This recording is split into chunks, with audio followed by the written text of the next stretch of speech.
This meeting of the Waco ISD Board of Trustees is hereby called to order. A quorum is present in person in the administration building. The meeting is also available as a video and audio conference in accordance with the governor's suspension of certain open meeting requirements to mitigate the spread of COVID-19. In accordance with those suspended rules, we certify that members of the public may attend in person or watch live. Members of the public attending in person may sign up to offer public comments on an agenda item, as is our normal practice.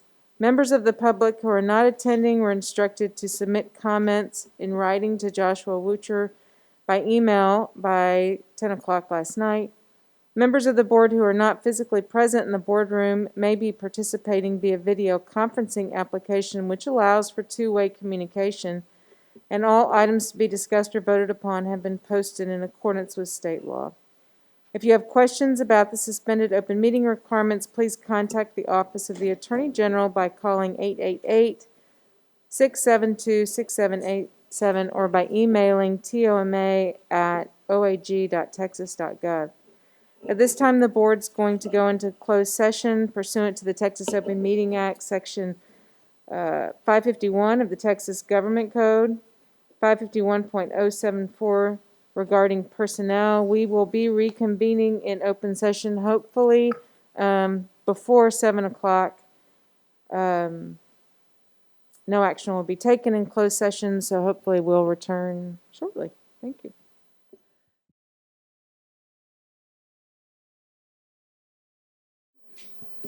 All right, the board is going to reconvene in open session. We were in closed session. No action was taken. At this time, we have public comments on our agenda items. It's my understanding that no one submitted a comment online last night, but we do have a guest tonight, Diane Schreer. I don't know if I said your name right, please. If you'll approach the podium and introduce yourself. And Mr. Dupuis, such a good timer. We have a 3-minute time limit, so whenever you Okay. All right, can y'all hear me? Okay. If you don't mind, I'm going to read from my notes, just so I can stay on track and within the time limit. My name is Diane Shriram. My husband, Ravi, and I, both Baylor alumni, have been proudly supporting Waco ISD as parents since 2004. Let me tell you briefly about our 4 children, our pride and joy. Hannah Shriram, Waco High School 2017 graduate, class rank number 5. Earned her associate's degree from MCC as a presidential scholar in 2018. Earned her bachelor's degree from Texas Tech University in Lubbock in 2020. She is currently a first-year law student at Texas A&M Law School in Fort Worth and will graduate in May of 23. Sarah Jean Shriram, Waco High School 2018 graduate, class rank number 1, valedictorian. Terry Scholar, junior at Texas A&M University in College Station, graduates May 2022. Recently took the MCAT, received an impressive score, and is in the process of applying to Texas medical schools. Elisha Shriram, currently a junior at Waco High School, class of 22. Academic achiever, varsity tennis player. Mock trial team member since his freshman year, competed at state in 2020. Received Outstanding Advocate Award at this year's competition, debate UIL competitor. And finally, Elena Shriram, sophomore at Waco High School, class of 23, academic achiever, varsity tennis player, debate UIL competitor. So why am I here tonight? I am here to discuss local policy EIC. On March 5th, I sent an email to my children's counselors as well as the principal asking for clarification regarding a rumor that multipliers may be removed from GPA calculations as early as the 21-22 school year. While I do not fault the counselors or the principal for their lack of information, they were not able to provide me a clear answer as to what is happening. And yet my children are needing to make their course selections for next school year. How can they make an informed decision when no one will clearly answer the question of multipliers? Why do I even care about multipliers? For privacy issues, I will not disclose Elisha and Elena's current class rank. However, I will say that they are striving to live up to the standards and achievements of their big sisters. Class rank is very important in our family.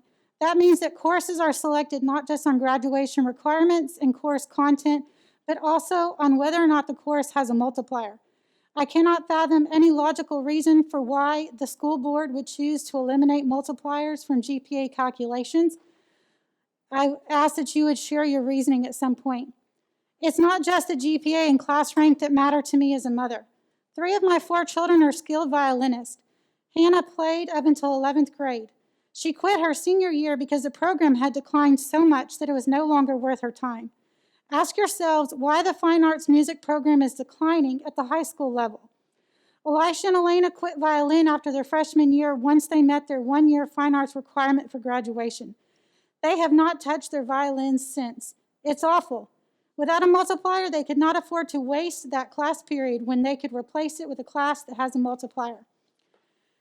Moving on, more importantly, to mock trial. Mr. Lowe, along with many other teachers in this district, is a fabulous, dedicated teacher and coach. He has mentored Elisha since his freshman year. Diane, I'm sorry. You've gone about 20 seconds past the 3-minute limit. Okay. I want to say that we need to know clearly, because the students have already said there will not be a mock trial team in Waco High any longer if the multipliers are removed. So I'm advocating on behalf of mock trial and debate. I'd like to close with this. I've heard and seen the phrase hard work pays off in Waco ISD so many times. If you remove the multipliers, I can no longer say that you support this phrase.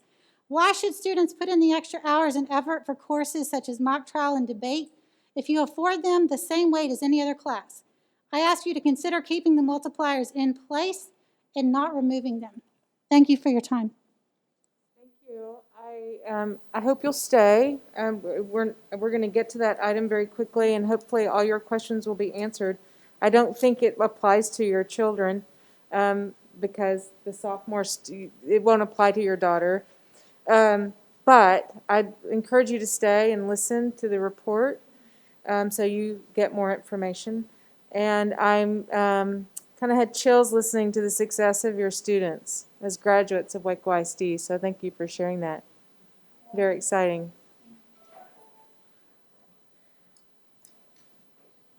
We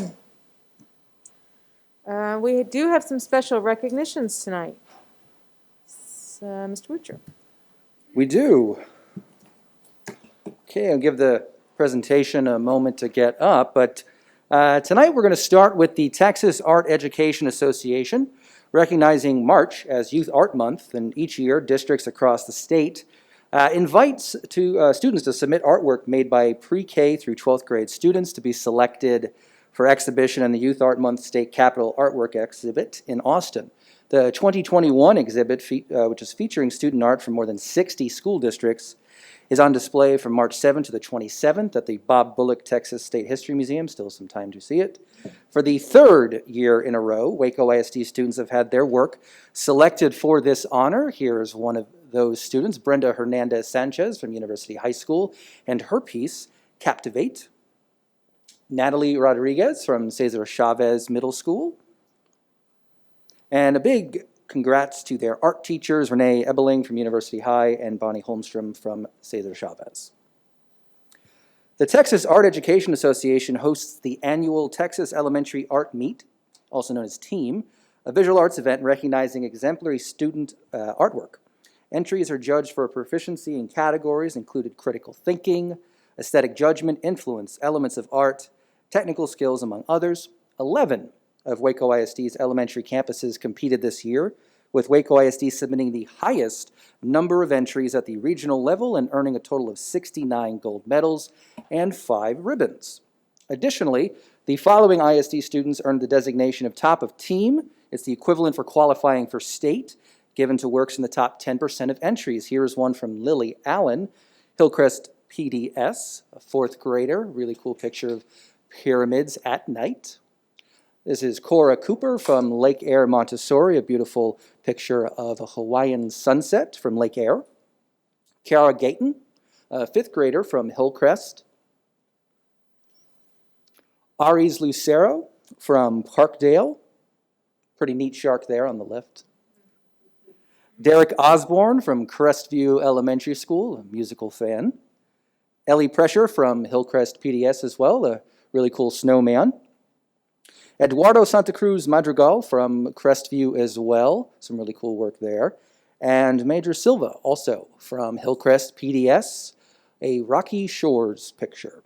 And can't thank our art teachers enough. Ann Sheehy, Nikki Stokes, Sarah Weatherly, Ashley Webb from Crestview, Lake Air, Hillcrest, and Parkdale Elementary. There they are. Moving up to high school, our Dell Scholars. It's a scholarship and college completion program that nurtures and empowers students on their path to a college degree.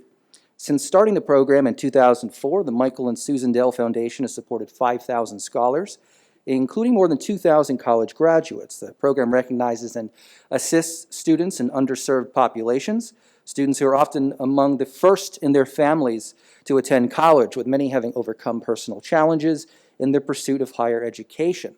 While the financial award of $20,000 certainly helps students with various education expenses, most importantly, the Scholars Program is a college completion program that provides students with key supports that they need to obtain a college degree. It offers personalized, multifaceted support to Dell Scholars.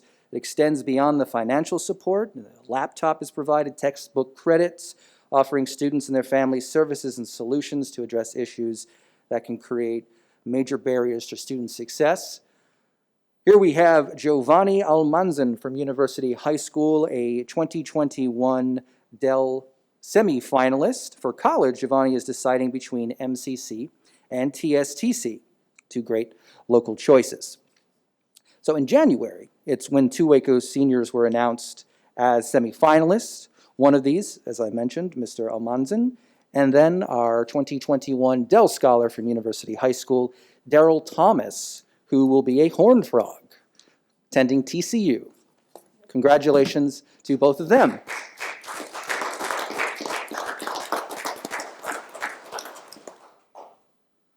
Okay, a little bit of self-bragging here.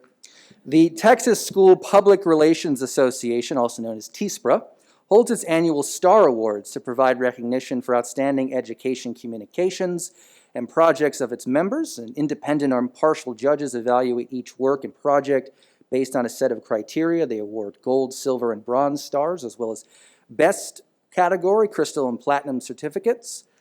These are for all-encompassing year-long communication projects. There's print, video, electronic, campaign categories, judged in 3 separate divisions based on the number of students a district serves.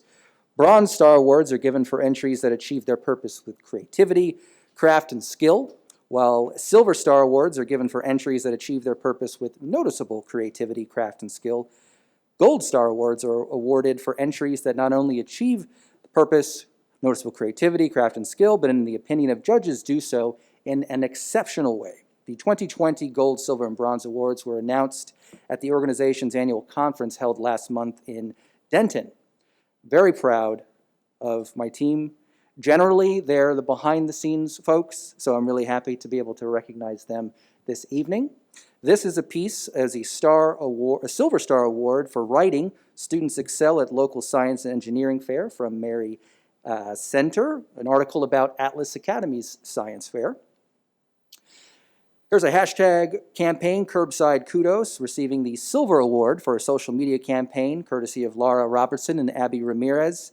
These were a series of frequent curbside check-ins when we started doing meal site deliveries last year. And here's a couple of adorable kids picking up meals for the day.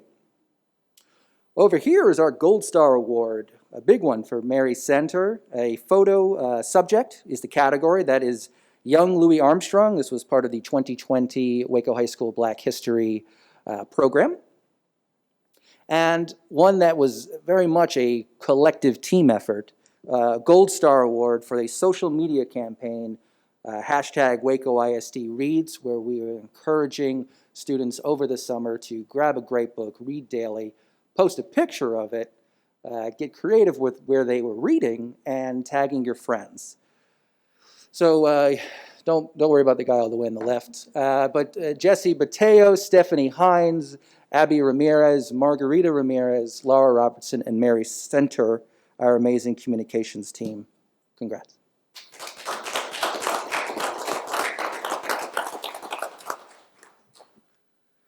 Okay, now the Waco ISD Human Resources Department launched an Employee of the Month program in the spring of 2020, inviting staff from around the district to nominate professional and paraprofessional support staff for their hard work.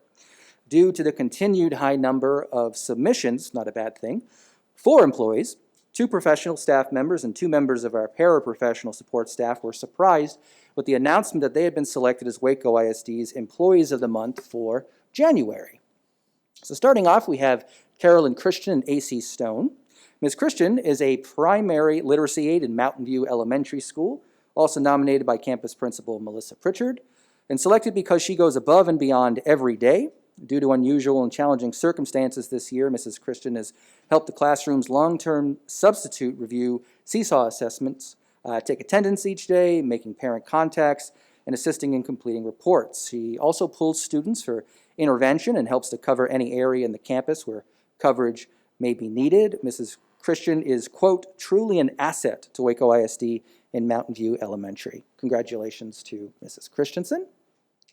And A.C. Stone is the head sole custodian for Brazos High School and the Transformation Waco offices.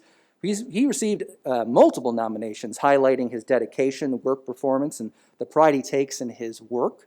One nomination began with, quote, if you are talking about team players, you cannot have that conversation without A.C. Stone. According to that letter, he always has a positive attitude, smiling, laughing, never seems to be overwhelmed. Even when things are stressed, his positive attitude sets a great example for others to follow.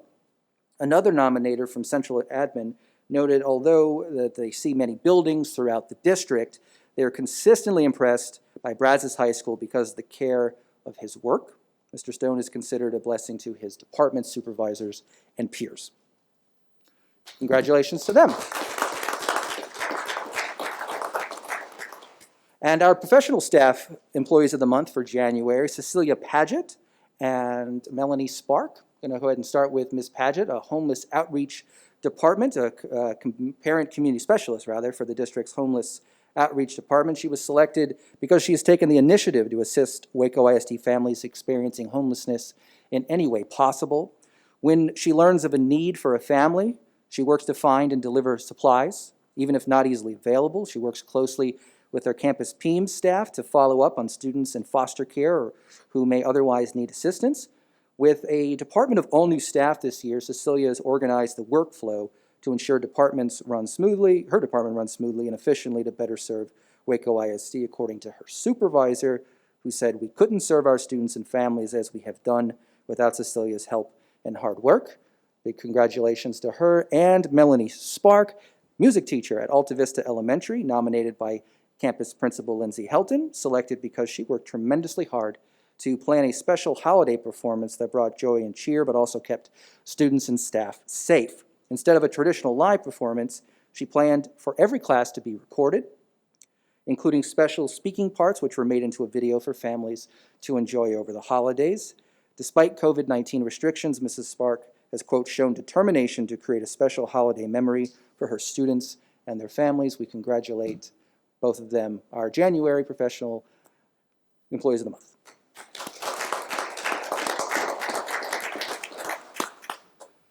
And lastly, but just as importantly, our theme for this year is Empower All, Value All. It's a theme that reflects our district's mission to provide an educational foundation that empowers and values all. It celebrates learning and growing as students and professionals.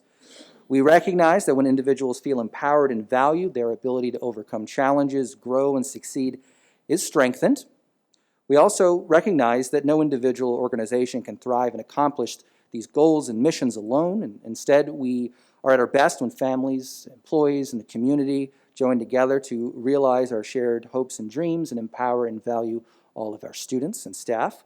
Waco ISD is blessed to have scores of community partners deeply interested in our students, and each month we recognize a community partner making a difference with our Waco ISD Outstanding Community Partner Award. In March, the district is recognizing the City of Waco Pictured here are City Manager Bradley Ford and Mayor Dylan Meek.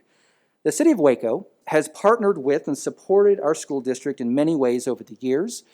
Starting in 2017, the city worked closely with the county and district to develop and approve a three-way interlocal agreement for the venue project involving Waco High School, Paul Tyson Stadium, Extraco events, the Lake Air Little League fields, and the City of Waco Cobb's Recycling Center.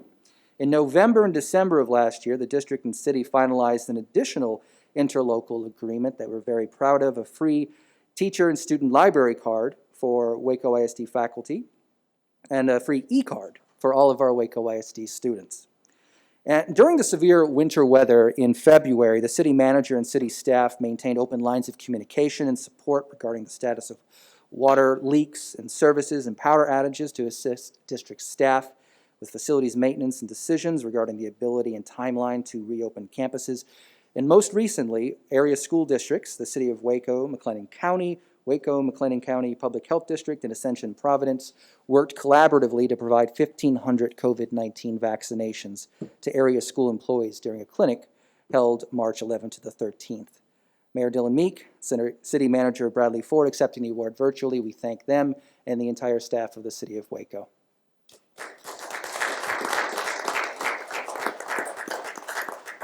And that will wrap it up for recognitions. Thank you so much. My pleasure. Superintendent's report. Okay, I'm going to take this mask off to give my report this evening. I think that sounds a little bit better too. So I wanted to tell you this evening about our Women's and Men's Empowerment Summits, a little bit about the upcoming STAR testing, and then maybe just a brief recap on COVID-19 vaccinations. On March 3rd and 4th, Waco ISD partnered with the Junior League of Waco to host the 2021 Women's Empowerment Summit, and I'd like to thank Yolanda Williams for coordinating this event. The theme for the summit was Becoming, which focused on offering our students guidance and advice to help them determine their individual paths for success.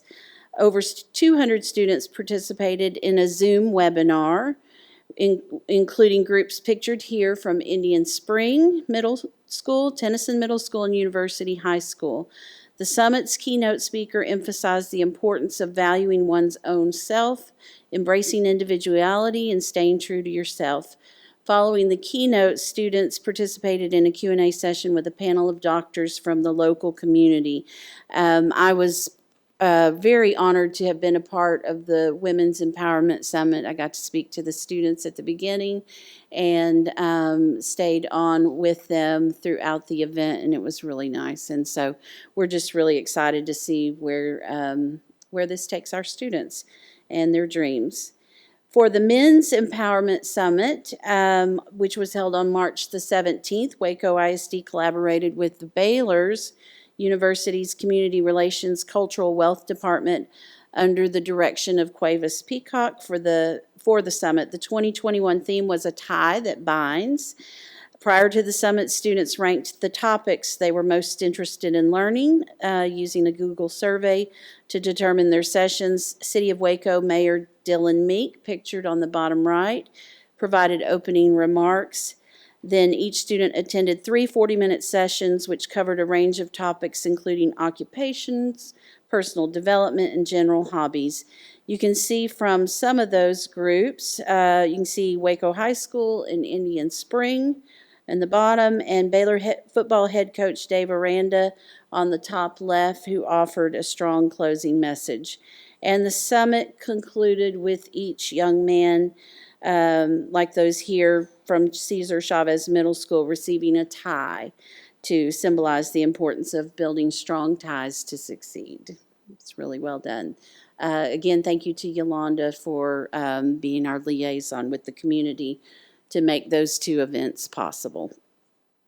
STAR testing. Our STAR testing begins on April the 6th, and those first tests are 4th and 7th grade writing, and all of our end-of-course exams will be held and completed by May the 6th, while we'll continue to have assessments for other subjects all the way through May the 13th. We do have the option to offer both a paper and a online tests this year. At the secondary level, we do plan to use pretty much all online testing for secondary students. At the elementary, students will take an online or a paper assessment depending on their campus needs and their capacity to support testing with technology. Online testing is preferred in most cases, and also makeup tests can be done online, whereas they cannot be done with paper tests, which have to be given on the designated day. We do need all of our students to take the assessments this year so that we have baseline data, even though there are not accountability ratings for 2021. We highly encourage our students to participate, our remote students, and we are actively communicating with our families to make sure that they have the information. That information is also provided on the district's website. And then lastly, I might mention that the state has offered an opportunity for a waiver, so that we could have non-testers work for home should we need to do so if space is an issue in light of COVID-19, with our remote students coming on campus to take the test. At this time, we are not expecting to have to submit a waiver. However, if for some reason we need to change our plans, if we have more students than we expect or space becomes a problem, then I would bring you a waiver in April or May. Any questions about STAR testing? It's the season. And then finally, just a recap on our COVID-19 vaccinations for employees. You all know, and Mr. Witcher mentioned that we had the opportunity, our employees had the opportunity to get vaccinated through a partnership with the City of Waco and McLennan County and Ascension Providence over spring break. There were 1,500 shots that Ascension Providence provided, and then the Public Health District actually facilitated the event. Then we also had an event that was offered by HEB. It was held at the Convention Center. I believe that was the Tuesday after spring break for our employees. And so to date, we believe that over 3,000 appointments have been offered to local educators through community partnerships. We're really pleased with that. And we're planning to continue to push out information regarding local vaccination events to our employees, but at this time we don't plan to offer another full-blown clinic like we have done in the past. And that's all I have. Madam President? Dr. Kincannon, I know you were talking about the STAR testing being online. Is this the first time our elementary kids and secondary will have practiced it online? Do you want to take that one, Denise or Dina? Mm-hmm. Just curious. Yeah, it's a good question. The state has been gradually moving us to online testing, but students who need accommodations in special education and EL, they've been taking online for a few years now because you can activate the personalized accommodations on the computer for them, and so it's a richer experience. And we've had some campuses who have taken it, online, but really I think what we've learned from COVID too, the intranet and all those systems and building capacity has kind of been something that we've talked about, but COVID kind of pushed those through a little more. But with the state's transition, we have experience as a district with testing students online. And the state is pushing to have everyone take tests online by 2022.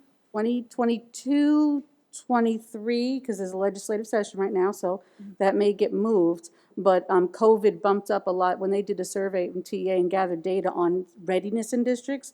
Well, COVID kind of bumped that because everybody had to get technology out to kids, so some timelines sped up faster. But 2022 is currently the place. So the 2022, spring of 2022 is when we should see some students going online, and eventually all, except for students who need, for some reason that's, out of the ordinary, a paper test. But it will be the norm for kids to do it online and for us to get the scores back faster.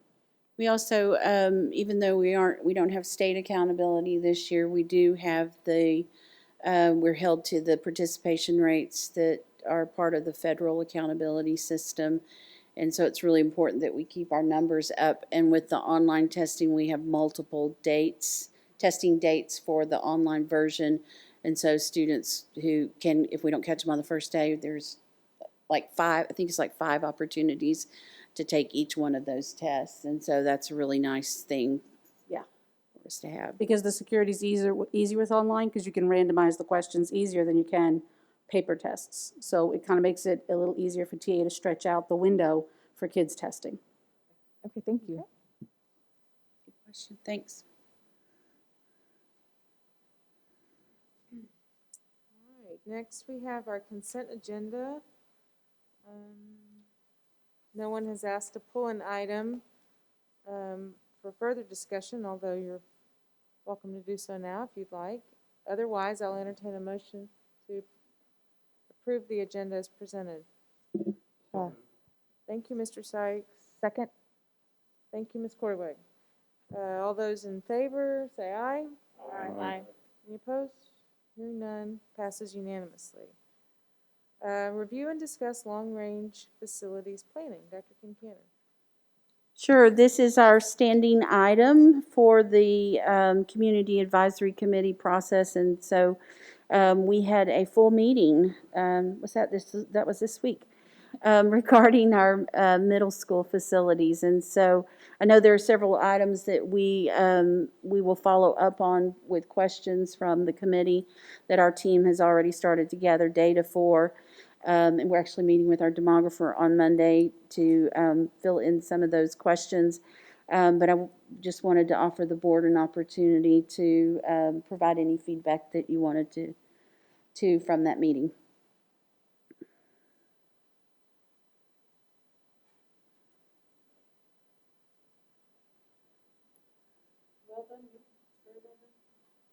I mean, I know in my group, we had a lot of really good discussion about a variety of different possible obstacles and also sort of aspirational things that people wanted to see happen. A lot of discussion about transportation and just making sure that it was going to be the best thing for our children who are in neighborhood schools. And so I thought it was a really good, healthy discussion in the small group that I was in. And I think that seemed like kind of the consensus when we got back to the bigger group.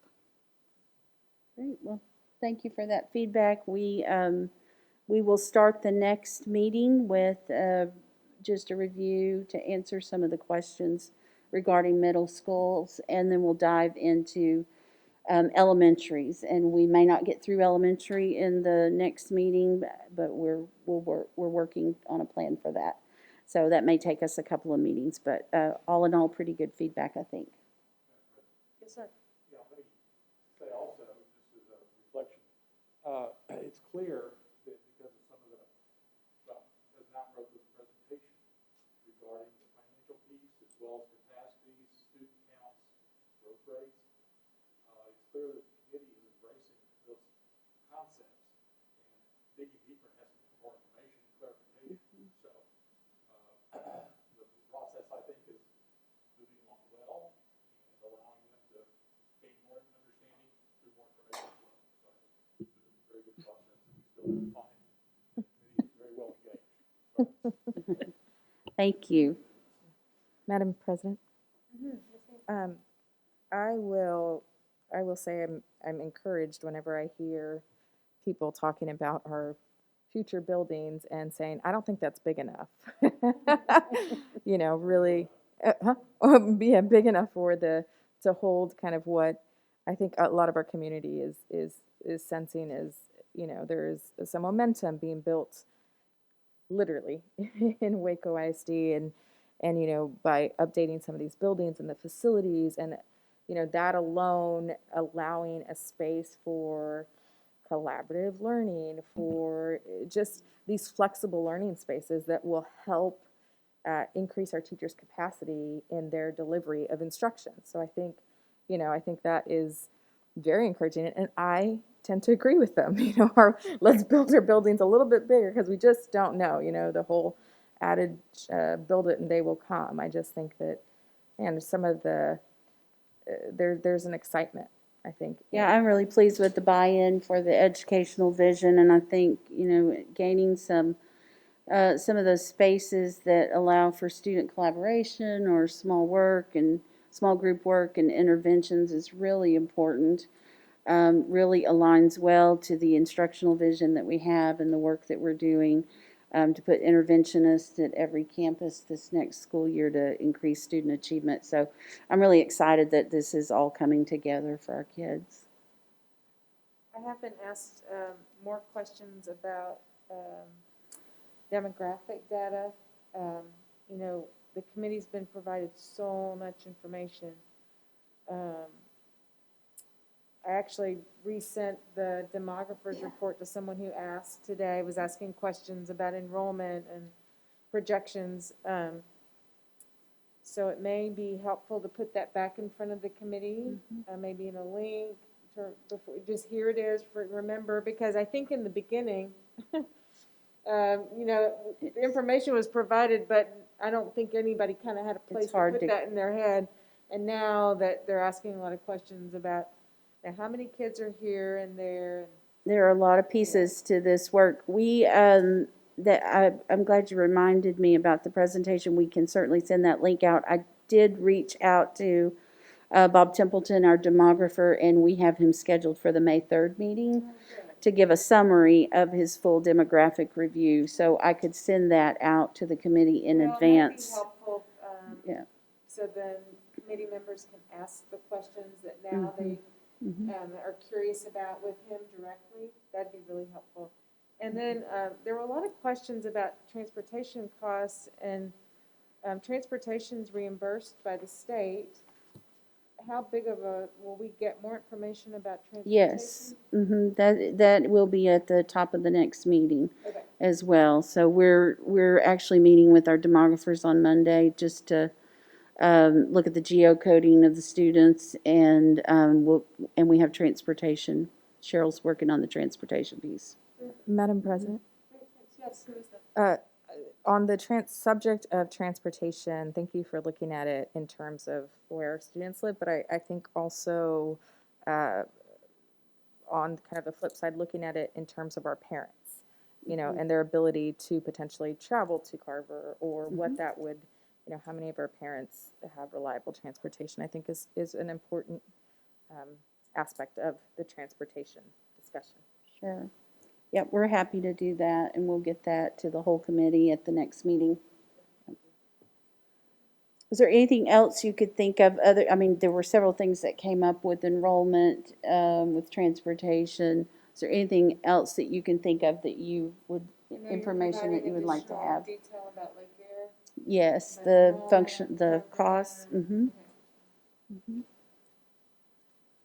Okay, well, if you think of something else, let me know.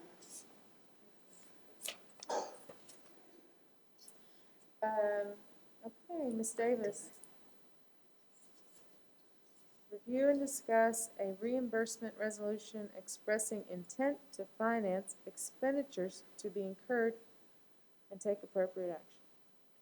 Yes, so as we get ready to perhaps float a bond election, one of the things that we will incur costs leading up to that, mostly in the form of design fees, maybe some engineering fees, and possibly, you know, depending on what we're doing, there could be some land purchase, as we had with the last election for the University High property. So we are able to reimburse ourselves from the bond money through this form of a resolution. So you have in your packet the resolution. I have set it at about $5 million, understanding that whatever we spend out of this money, if we don't pass a bond election, then that is ultimately charged to the general fund. But because there is some preliminary work that has to be done, like for design fees and all, we go ahead and we did it this last time, and I'm recommending that we do it again this time to reimburse ourselves. Anybody have any questions? Make a motion. Okay, Mr. Sykes? Madam President, I move that we approve the resolution authorizing the reimbursement of costs that have been or will be paid subsequent to the date that is 60 days prior to March 25th, 2021, as outlined in the attached resolution. Thank you. Do I hear a second? Second. Mr. Manning, I heard his loudest. Any further discussion? Okay, all those in favor say aye. Aye. Any opposed? Passes unanimously. Great, thank you. Thank you for taking care of it. All right, I don't know if Ms. Kornblum, Ms. Bell, consider, discuss, and take appropriate action regarding revisions to policy EIC local regarding class ranking. Good evening. During the last board meeting, we discussed changes to EIC local. So this is the second reading of that policy. And so as we discussed during the last board meeting, the calculation of class rank and weighted grade point will be based on high school semester grades earned in advanced placement courses taken in grades 6 through 8 and in high school courses taken in grades 9 through 12. In English, math, science, social studies, economics, languages other than English, and all dual credit courses in these areas as well. And then eligible courses will be weighted using a 4-tier system rather than a 3-tier system based on the following multipliers. So Tier 4 was advanced placement courses multiplied by 1.20. Tier 3 would be dual credit courses multiplied by 1.15. And Tier 2, pre-advanced courses multiplied by 1.10, and then all other eligible courses multiplied by 1.0. And then we added, to be eligible for local honors, a student must have been continuously enrolled in the same district high school for the 4 semesters immediately preceding graduation, have been enrolled and in attendance in at least 4 academic courses each year, and be graduating after exactly 8 semesters of enrollment in high school, and have completed the foundation program with a distinguished level of achievement. And we discussed last time that for the purposes of breaking ties to determine valedictorian and salutatorian, that we are recommending the following changes. So GPA would be calculated to the 4th decimal I don't think point. you have to read all of that there. Okay. Yeah. So But there's a tiebreaker process there that's outlined for you. So we are asking that the board approve EIC local as presented. Would you talk about the timeline for phasing in the policy? Sure. So beginning with the graduating classes, it says in the memo of 2024, that's when the phase-in of the tiered system would phase in with the new class ranking. The criteria at the bottom for local honors would actually begin with the graduating class of this year. So it would be, when you're talking about the tiered system, that would begin with the students who are freshmen now. They graduate in 2024. So I really appreciate the committee's work. I know y'all, I don't know when you started meeting. I know Ms. Houston was on the committee. We started in January, December? Was it January? I think it was January. When did it start? I think it was actually, we started in October. Oh, wow, okay. So it's a difficult policy. It's something that's is very personal, especially to those kids and families that are working at those top levels. So I appreciate y'all taking the time to study it and appreciate the recommendation. We looked at this last week. So we've had some time to consider it and talk. I do hope that we'll get the information out now to our high schools, so our counselors have good information to give to parents in the event the policy change passes as proposed. I'll just, yes, go ahead. well, I'll just mention we did have high school counselors on the committee, so the information is available. But to be fair, no board action has been taken, and we're in the middle of the process for registering students. I think the deadline is next week to finalize the student registrations for next school year. Right. We did, as Dr. Kincannon said, had counselors on. Of course, it will be in the course catalog, the handbook, and all the other publications that the district has. Does anybody else have any questions, Ms. Kornblum? Can't do that. Yes, what's your question? Will you approach the mic so we can hear?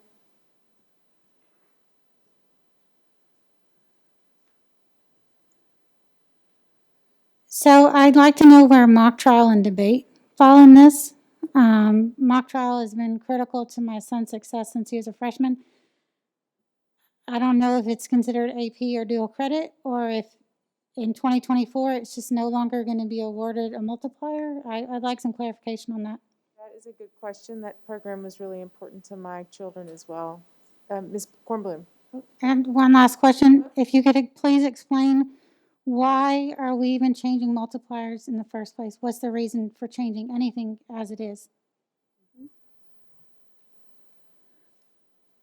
Previously, mock trial was labeled as an AP course in the course guide. And courses that, that have that designation are advanced placement through the College Board. And so mock trial is not an actual AP course. So we had labeled it an AP course in our district, but it actually is not an AP course that transfers as an AP course to a college or university. So that was the reason behind removing the AP label from mock trial. On the multipliers, as the committee discussed, changing the multipliers and moving from a 3-tier system to a 4-tier system. What we were really focused on is trying to create equity across the GPA process. Once we leave the foundation program of the core, so when we're talking about that, we're talking about your 4 maths, your 4 Englishes, 4 sciences, and 3 social studies, and 2 English as second language courses. Within those core courses, students have the opportunity to take really the same courses. I can take dual credit, I can take AP, I can take regular on level. But once we leave that core, we start branching into others. So during the public comment, it was mentioned about orchestra or violin. So let's say that I'm an AP art student. If I take AP art, would be able to get credit in AP art, which would be yet another AP course for me. However, a student who was in orchestra and maybe some advanced fine arts, there is no AP equivalent past AP art. And so once we start moving down the elective path and into those other pathways, we lose the ability to keep things equitable and give all of our students the same opportunity. Multipliers are important, but it was expressed on the committee we had parents on the committee and students on the committee, that they would actually like the opportunity to take varying courses without having to worry about those courses hurting their GPA. Because some students will actually choose not to take a course when they feel that it's going to impact their GPA. So they might like to explore a course based on an interest, but they're afraid to do so because it might have a negative impact on the GPA. And so that's the reason of the narrowing to the core, and then also going to the 4-tier system of the multiplier system there. And the 4-tier system gives a higher weight to advanced placement courses. And so that's a national curriculum, and that's the change, to make it a higher weighting. Correct. Yes. My question is, was any of the students part of this advising committee? Were they able to make comments about it? Yes. They were? They were on the committee. They were in the breakout rooms, similar to what you're experiencing in long-range planning, Right. Run kind of the same way. Come together for some learning and discussion, and then we went into breakout rooms and looked at varying policies from different districts to get ideas and to talk about what we might like to do with ours. And then were brought back together after all comments and the policy had been revised before it was brought back to the board. Okay. Well, what was the general position of the students? Did they like it? Did they approve of it?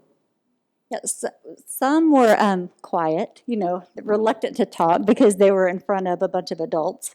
But one student in particular, her comment was, if I had the opportunity to take other courses, I would, but I don't want to take anything that's going to hurt my GPA.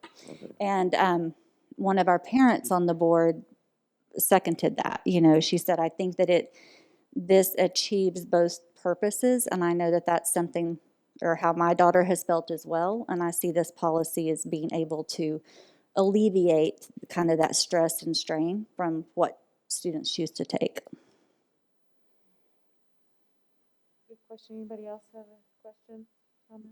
I kind of have sort of a follow-up. I think another one of the issues that the committee talked about a lot was transparency and just making this so that both students and parents, when they're looking at the course catalog and when they're looking at the policy, know exactly which classes are going to count for their kids going forward. I mean, there are a couple of things that I probably would include that aren't included, and I think there's probably a couple of things that other people would include that weren't included. And there was some healthy discussion about all those items. But to me, something that's very important is that any student, any parent can look at the course catalog, can look at planning their child's next 4 years and know which classes are multipliers and which aren't. And from what I'm reading, from what I'm seeing, this is really kind of focusing on core classes. So children will have kids will have an opportunity to embrace some of their interests in their, either through their endorsements or through electives that won't impact their GPA as much, in a good way. Like I said, there are a couple of things that I probably would argue about still, but I think just the transparency that's going to be in this and the guidance it's going to give to parents and students is really important. Yes, our old policy, or the policy that's currently in effect right now, has an opt-out. And so basically everything counts, and then a student has the opportunity to opt out of certain courses to not have them included in their GPA. And that's one of the things that the committee talked about a lot when we have students who are trying to understand the system and to do what's best for them and their GPA. That's hard to navigate, and especially if they don't have people perhaps that are helping them do that. And so this is very clear and does provide a really clear path to what is in the GPA and what's not.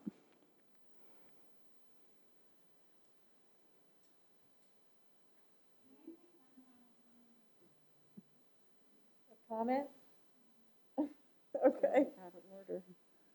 One final comment. This is unprecedented, I have to say.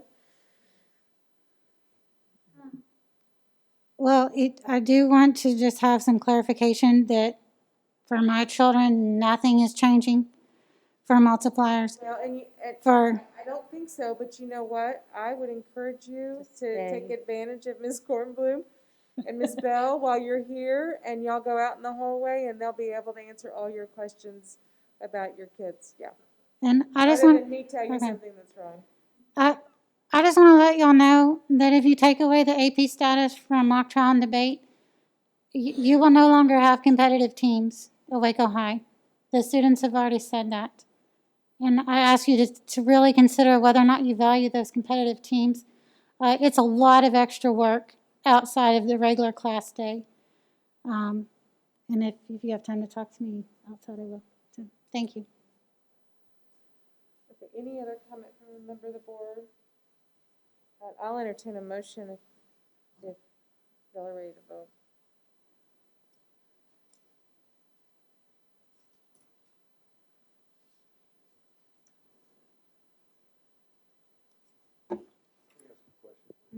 Yes, sir, Mr. Sykes.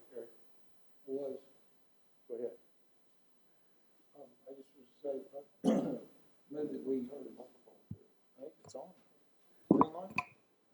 All right. Can y'all hear me? Closer.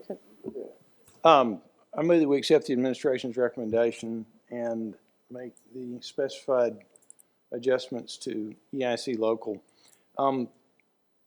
That said, I guess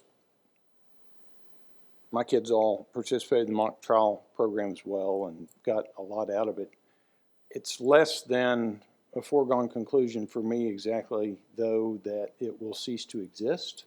I'm not sure I believe that. I understand your concerns, Diane. However, I would just let's keep an eye on things and make sure that it is I think, an important, valuable program. And I'd hate to see it disappear, but honestly, I've had some conversations with the instructor of that class leading up to this, and I think what you proposed matched what I understood him to be asking me for. So I'm kind of relaxed on that, but let's see what happens. Thank Is you. that a motion? Yeah. Is a Are you going to second all that? You want to talk some? I'll second. Okay. Mr. Sykes? Thank you, Carrie, for those comments, because that was what I was going to lead into. Ms. Cornblum, could you kind of embellish what Carrie was saying as far as the comment that was made, and certainly the intent is not to diminish the significance of those efforts by students. Right. The results that we've been receiving over the years, and that would not be a desired outcome. So, Correct. And perhaps it could even encourage more students to choose to be in that course because it doesn't have a significant negative impact. You know, there's always the possibility, anything with GPA, right, depends on what you earn in the course, can affect you positively or negatively. And perhaps it opens it up to other students who will have the opportunity to say, I really want to do that, and maybe I wasn't before because I was afraid of how it was going to impact me. And so, you know, I think, and the committee, again, and like Ms. Houston said, it depends on which way you want to look. You can include absolutely everything and go with, that is the way that we're allowing students to, experience it all, or the other way in terms of, is that actually what is most equitable? And so that's the reason we went this direction, thinking that there are students who are missing out on opportunities for various reasons. And so it was the feeling that this allows for more of that to happen. well, it would seem that it does bear some oversight as we implement this after vote to make sure that we are not incurring unexpected outcomes. Yes. And Madam President, and I want to piggyback with Mr. Sykes that was one of the things. I'm quite sure that over the course of a year, y'all will go back and evaluate this program and see what was the good, the bad, and the ugly about it, and make adjustments as necessary. Of course, just like the policy was reviewed and changed for this purpose, we can go through the same process again. Okay, thank you. Mrs. Kornblum, I appreciate all that you have done to craft this. I know that it is a difficult subject to tiptoe around and figure out the best and most equitable situation for all of our students, and so I appreciate that. And I think I just echo what my fellow board members are saying, and just let's keep an eye on these programs that mean so much to us, and just, we can pivot. We can pivot if there's an unintended consequence of this. So just want to thank you for all of your hard work, and let's just keep an eye on these programs that are dear to us. Yeah, definitely. Thank you. Okay. I was going to say, did we have a second? Are y'all ready to call a vote? Okay, all those in favor say aye. Aye. Any opposed? Hearing none, it passes unanimously. I just want to give a shout out to Mike Child. Hugely important, critical program for my child. He found great success in that program. Mr. Lowe was really instrumental in our high school, and EIC is just stress, It's just stress and class ranking, and I'm hoping that this simplified system will be easier for parents and students to navigate and cut some of that. Right. So thank you for your work. Thank you. We definitely want to see Mr. Lowe and future students coming through as we have in the past. Yes, we do. Absolutely. Thank you. All right. Before we move into closed session to hear a grievance, do we have any announcements? Mr. DeBeer. Thank you, Madam President. Two things that I wanted to highlight this evening. The first is that earlier this week, the University High School one-act play advance to the regional contest. This is incredibly exciting in and of itself, but even more so because we believe this is the first time that that has happened in the school's history. So we're really proud of our theater students at University High School and excited to see what happens at Region. Also want to note that April 2nd, Good Friday, is a student and staff holiday for students and staff in Waco ISD. Thank you. Thank you. At this time, the board is going to go into closed session. It's going to be a little bit different than we've done in the past in that we are going to excuse everyone here tonight except for those involved in the grievance, and we're going to hear that grievance in closed session.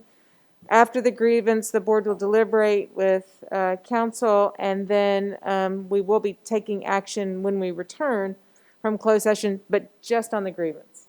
So that is it for all the other business on the agenda.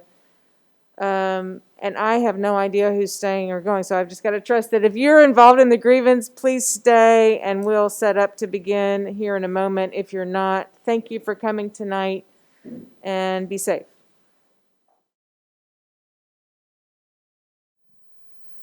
The board will reconvene in open session.